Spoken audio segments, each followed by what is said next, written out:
Oke, baik. Kita akan membahas tentang kehamilan. Ya, kalau ada kasus kehamilan di atas kapal. Nah, ini agak-agak ngeri juga ya. Ini bisa diambil dari buku Aimo chapter 18. Ya, kalau kurang gede tulisannya di zoom in, zoom out sendiri aja.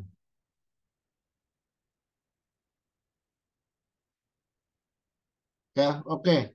Eh, Berbicara tentang kehamilan dan kelahiran, ya, atau persalinan di atas kapal. Ini enggak semudah kita membayangkan seperti membaca teorinya ya. Karena jujur saya aja sebagai dokter umum dalam menangani kasus persalinan tuh boleh dihitung sangat jarang untuk saya. Ya kan karena dokter umum kan nggak nangani sampai ke situ ya. Kecuali memang kita di rumah sakit. Dan biasanya kan orang-orang di sekitar kita jarang udah pada pinter semua, memang nggak ada yang ke klinik. Kalau untuk periksa kehamilan, kesehatan ya, dalam hal ini ANC, antenatal care, ya antenatal care itu perawatan kehamilan sebelum persalinan, ya itu memang datangnya ke kita. Tapi untuk persalinannya, dia kalau nggak ke rumah sakit ya datangnya ke bidan. Nah, cuman uniknya menurut AIMO di chapter 18 ini, Anda harus bisa menangani kehamilan dan persalinan. Ini saya terus terang saya belum tahu bagaimana pengaplikasiannya di atas kapal, ya. Tapi yang jelas ya teori ini ada gitu loh. Jadi mau nggak mau ya Anda harus pelajari sih, walaupun nanti pada akhirnya Anda bisa nolong persalinan apa enggak di atas kapal itu nomor berikutnya. Karena memang untuk pelatihan ini nih memang diperlukan apa ya, sebuah drill atau adanya latihan praktek gitu ya. Nah, praktek ini masalahnya kalau cuman di dummy atau di boneka saja nggak cukup karena terlalu sempurna kan. Kan setiap orang beda-beda. Nah, tapi permasalahannya kalau kalian belajar langsung sama pasiennya itu nyalain aturan. Kenapa bisa nyalain aturan nih? Karena kalian bukan medis, tapi suruh nolong medis, suruh nolong persalinan. Kalau perempuan masih it's okay ya. Perempuan ngelihat perempuan masih ya hitungannya masih oke lah walaupun bukan medis. Ini udah laki-laki bukan medis belajar persalinan itu ya nggak masuk akal sih. Nah, ini biasa kasus ini untuk di kapal-kapal pesiar. Ya kalau kapal-kapal barang kargo itu yang muatannya biasa laki-laki semua nih kasus ini ya jarang kepake lah. Ini buat kapal-kapal yang penuh dengan penumpang ya. Oke, di hari kedua ini memang membahas itu ya. Nah ini kondisi yang paling sering membawa risiko kepada fetus. Fetus itu adalah janin ya. Ini tiga hal ini ya. Kalau ini kan dibilangin kondisinya tuh ini udah hamil, dia ada asmanya, dia mengalami anafilaktik shock, dan dia mengalami status epileptikus. Ya,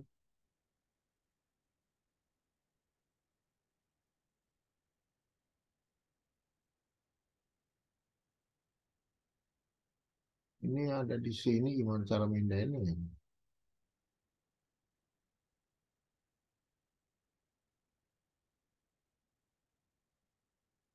Status epileptikus itu adalah kalau di sini nih tulisannya keadaan kejang yang berlangsung lama dan bisa menyebabkan penderitanya itu eh, mengalami penurunan kesadaran. Kondisi ini tergolong gawat dan perlu penanganan. Nah tuh saya. Sarin kotaknya.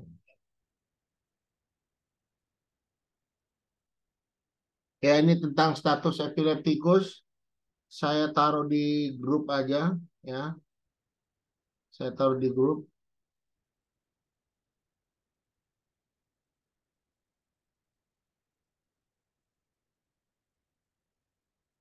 Ya, jadi kalau di sini dibilangnya status epileptikus itu adalah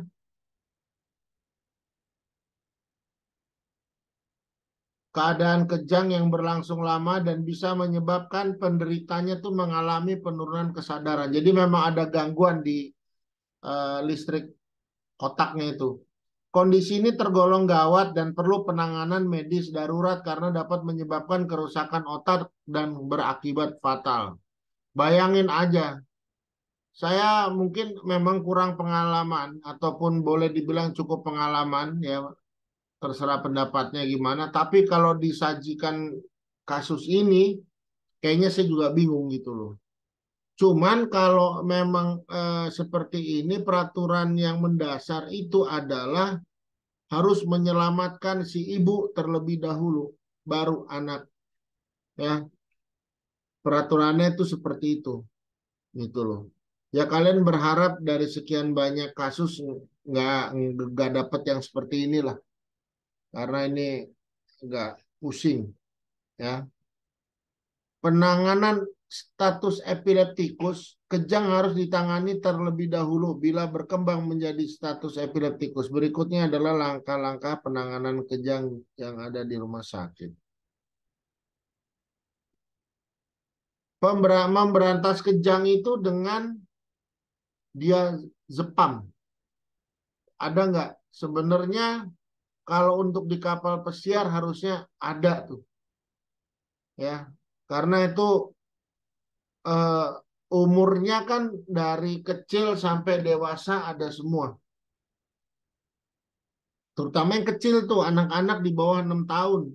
Itu resiko kejang karena demam itu tinggi. Ya, resiko kejang karena demam itu tinggi. Jadi harus siap obat eh, obat apa? Obat anti kejang. Nah, ini kalau dilihat di sini ya, lihat nih. Jika kejang berlangsung setelah 5 menit hubungi ambulans bla bla. Ini saya dapetin di website yang tapi bukan website pelayaran ya. Cuman penanganannya seperti ini memang. Paling nggak harus kasih oksigen dan memasangkan infus anti kejang seperti diazepam dan phenytoin. Ini nih ya. Ini harus ya. Jadi untuk yang pertama itu pasang infus ya, pasang infus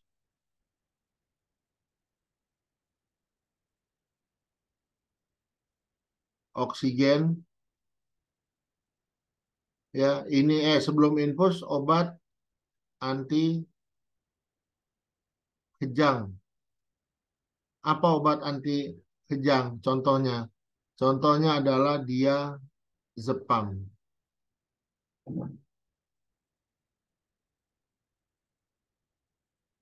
ya, dia zepam. Nah, saya nggak ngajarin dosisnya, silakan Anda cari sendiri dosisnya itu berapa ya. Dosisnya berapa untuk anak-anak. Terutama yang butuh ini adalah anak ya, dia Jepam itu anak ya.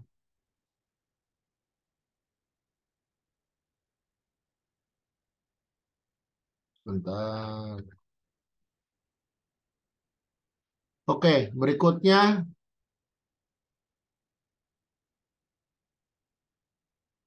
ya ada anafilaktik shock. Anafilaktik shock itu shock karena reaksi alergi ya, itu ada di MFA ya, bahannya ada di MFA atau tadi udah saya kasih lewat video YouTube saya tadi pagi, kayaknya udah saya kasih juga Oke, next.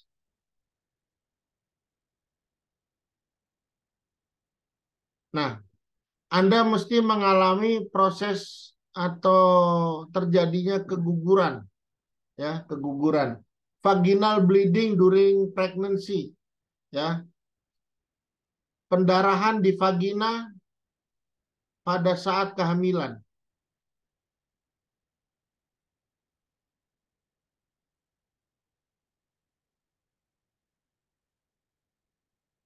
Nah, ini ya, ada yang nah ini ntar saya terangkin dulu sebentar. Kalau eh, sekitar 20% wanita hamil ya itu akan mengalami kegagalan dengan ditandainya perdarahan pada vagina. Nah, ini yang agak membagongkan, membingungkan sebenarnya. Karena dia istilahnya pakai istilah threaten dan inevitable. Ini seperti lihat di sini ya. Ya, ada yang bisa ngelihat nih tulisannya, digedein aja sendiri. Inevitable itu artinya tidak terelakkan lagi. Berarti sudah pasti. Karena tidak terelakkan lagi. Seperti ngomongnya apa ya? Bahwa yang namanya kematian itu tidak terelakkan lagi. Artinya namanya kematian itu pasti ada. Ya, tidak terelakkan lagi, tidak terbantahkan. Threaten itu mengancam. Kalau yang namanya mengancam itu ya belum tentu. Saya akan membunuh kamu dengan nada mengancam. Kamu udah dibunuh belum? Belum. Masih hidup. Itu namanya threaten, mengancam. Nah, di buku ini dikenal dengan istilah inevitable dan threaten. Ya, miscarriage. Miscarriage itu keguguran. Nah, hanya kalau di buku-buku kedokteran atau medis yang saya pelajari, itu istilahnya abortus incipient dan abortus imminent. Abortus incipient itulah yang dinamakan dengan inevitable. Disebut juga dengan keguguran yang tidak bisa dihindari. Dengan keguguran jenis ini, janin masih utuh di dalam rahim, tapi ibu hamil sudah mengalami perdarahan dan pembukaan jalan lahir sehingga keguguran pasti terjadi. Ya, jadi incipient ini kegugurannya dia pasti terjadi. Ada lagi yang namanya abortus imminent. Nah, imminent itu dikenal dengan nama threaten, mengancam. Ini yang biasanya sering dialami oleh wanita-wanita hamil di Indonesia. Ya, threaten miscarriage, keguguran yang mengancam, atau abortus imminent, merupakan istilah yang mengacu pada peringatan akan bahayanya keguguran. Jadi dengan vaginal bleeding itu kita harus tahu ini abortus incipient atau abortus imminent. Dari ke video kita yang mungkin deh. Itu suara siapa ya?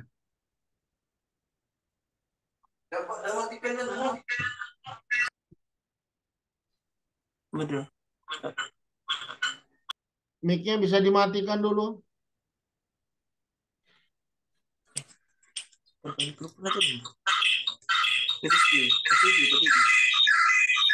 bisa dimatikan dulu ya.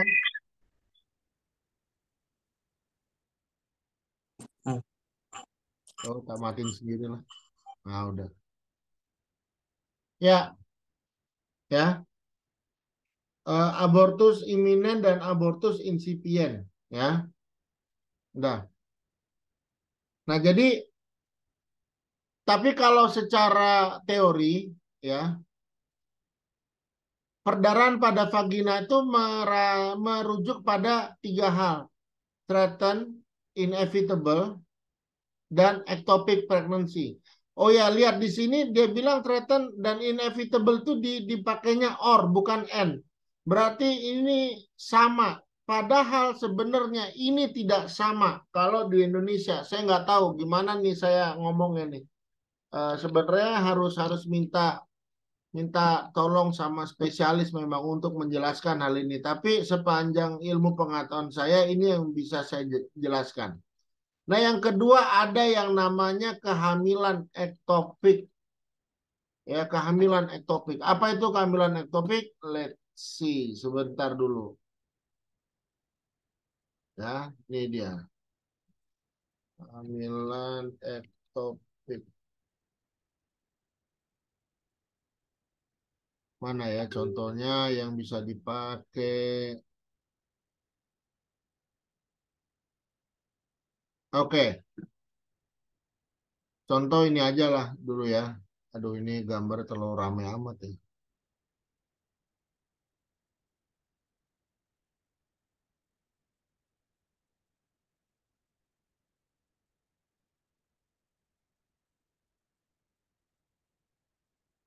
Ya, ini lihat ini ya, kehamilan ektopik. Normalnya, ya, normalnya dulu ya, kita ngomong normalnya, itu yang namanya ovum tuh nunggu di sini. Nunggu di sini, ini vagina nih, datang nih sperma. Rame, ya, rame. Terus dia menyatu di sini, ya. Udah menyatu, langsung dia bersemayam di sini, turun ke sini.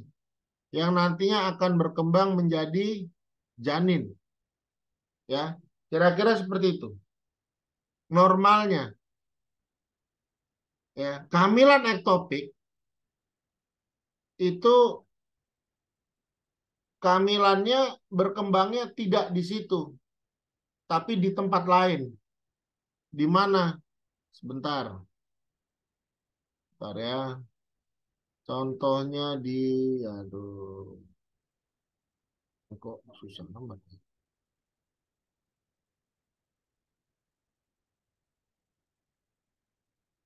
Nah ini, ya, ini normalnya seperti ini, ya, normalnya seperti ini.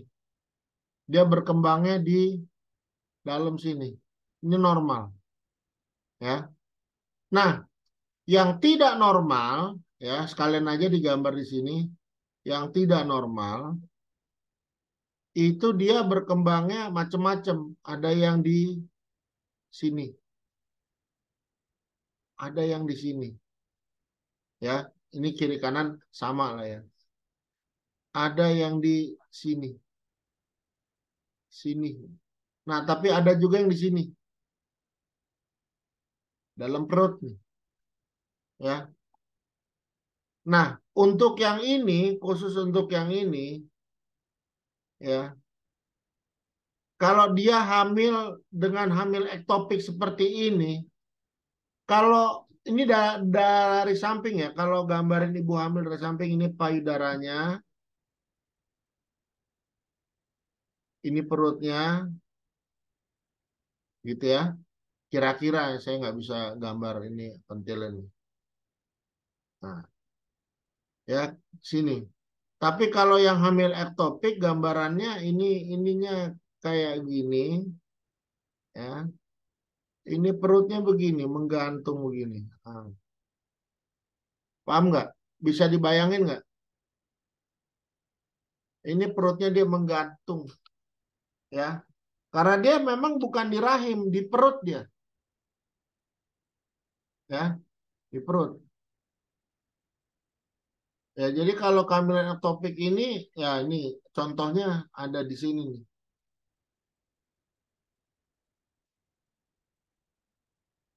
Ini sakitnya luar biasa ini. Belum jadi bayi sih. Makanya ya hati-hati kalau ada wanita yang wanita muda atau yang masih masa produktif sakitnya di perut ya, sakitnya di daerah perut sebelah kiri, ya, kiri atau agak ke tengah sedikit lah, ya. Ini kalau diperiksa, coba dites pack dulu, ada nggak hamil.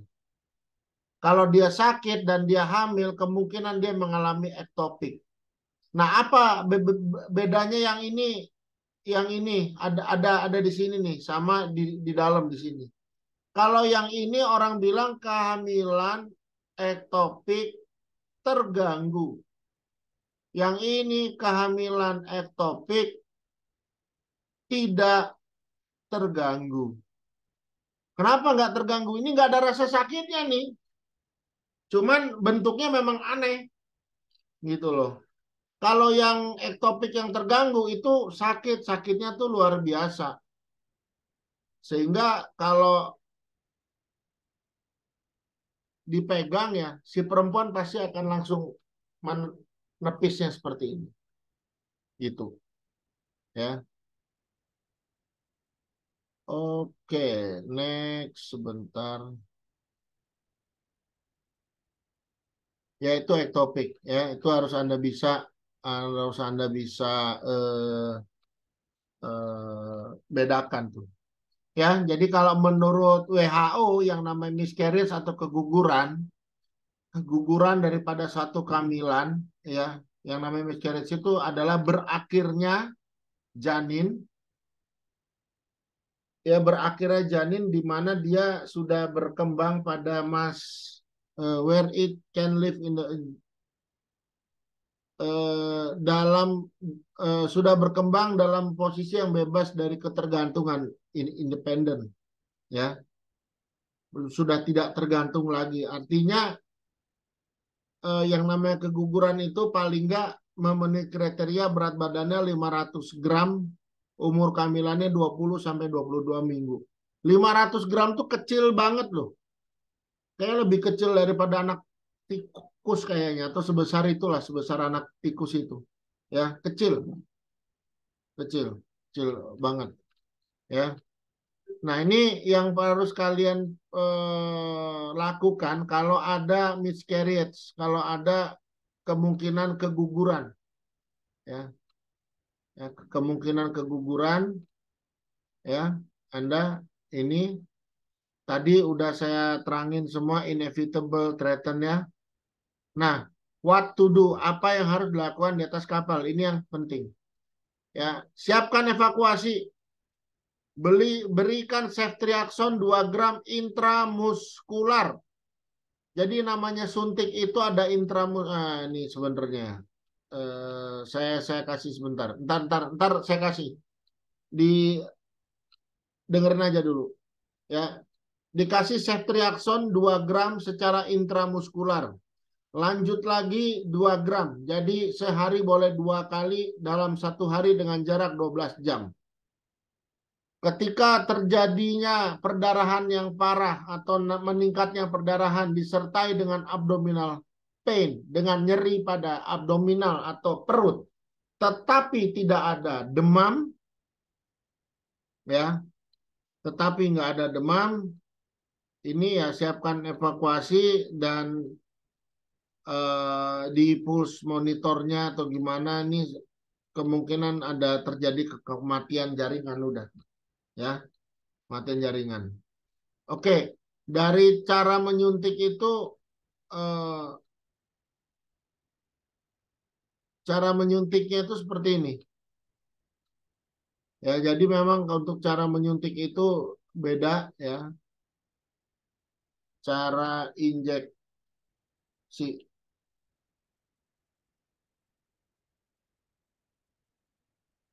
apa sih tulisnya? Injeksi. Nah, ini ada gambarnya ya.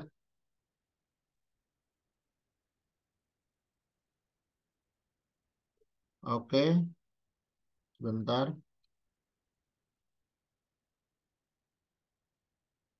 Nah, ini ya. Ini ada yang namanya intramuskular. ada yang namanya intravena. Ini yang sering dipakai. Intra itu melalui muskular tuh otot, ya, melalui otot.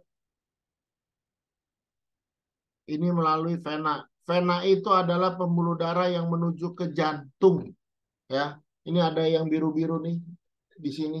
Kalau Anda tekan kelihatan biru-biru, itulah vena, ya. Nah, ini intramuskular, cara nyuntiknya seperti ini. Tegak lurus. Ada namanya subkutaneus 45 derajat, ada yang namanya intravena sekitar 20 sampai 25, intradermal lebih tipis lagi 10 sampai 15 derajat.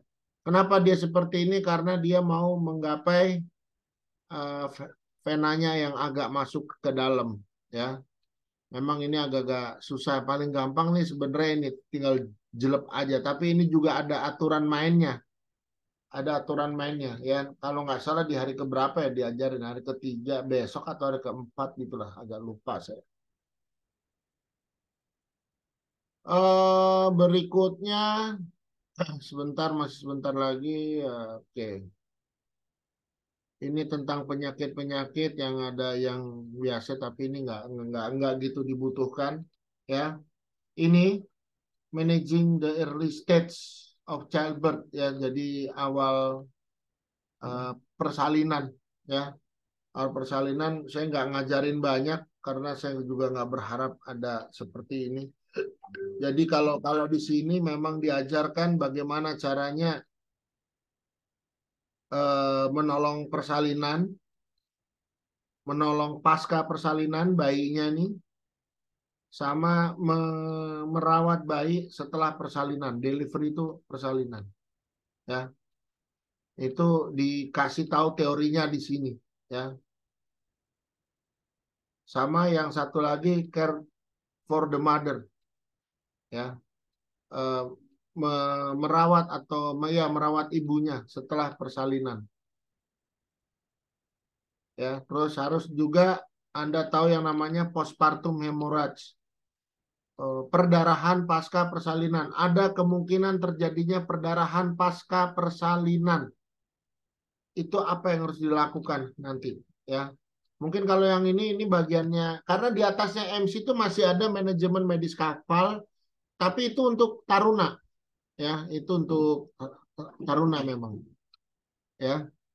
Karena memang buku ini juga sebenarnya untuk taruna, ya, bisa sih diajarkan ke MFA, MC, BST, tapi tidak semuanya. Ya, oke, silakan ada pertanyaan. Monggo, ada pertanyaan, silakan. Ada pertanyaan, silakan. Sebelum saya tutup, Bisa dibuka bertanya Pak? dulu kameranya, dibuka dulu. Mau saya screenshot. Ada pertanyaan? Sambil kamera Izin dibuka. bertanya Pak, Ya, silakan. untuk melakukan persalinan kan Bapak tadi bilang kita nggak perlu ya, misalnya kayak bukan bidangnya kita.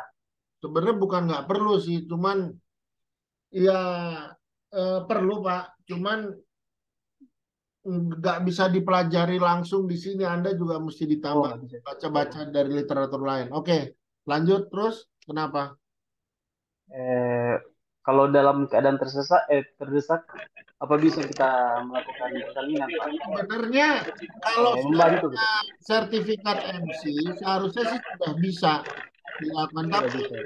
saya sendiri nggak nggak kurang percaya diri mengajarkan ilmu ini karena Oh, ini bukan ilmu yang gampang. Ini nih ya gimana ya, agak susah Pak. Karena oh iya. pengalaman saya waktu belajar salinan untuk pertama kali aja itu susah kalau menurut saya.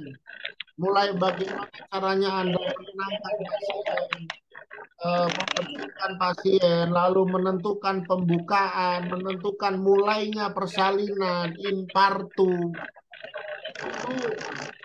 Itu ya kalau bukan medis agak sulit, ya. Oh, Oke, coba terima kasih Pak.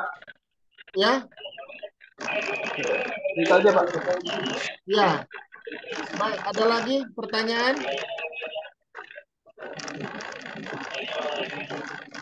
Oke, kalau nggak ada pertanyaan, saya akhiri sampai sini. Wassalamualaikum warahmatullahi wabarakatuh.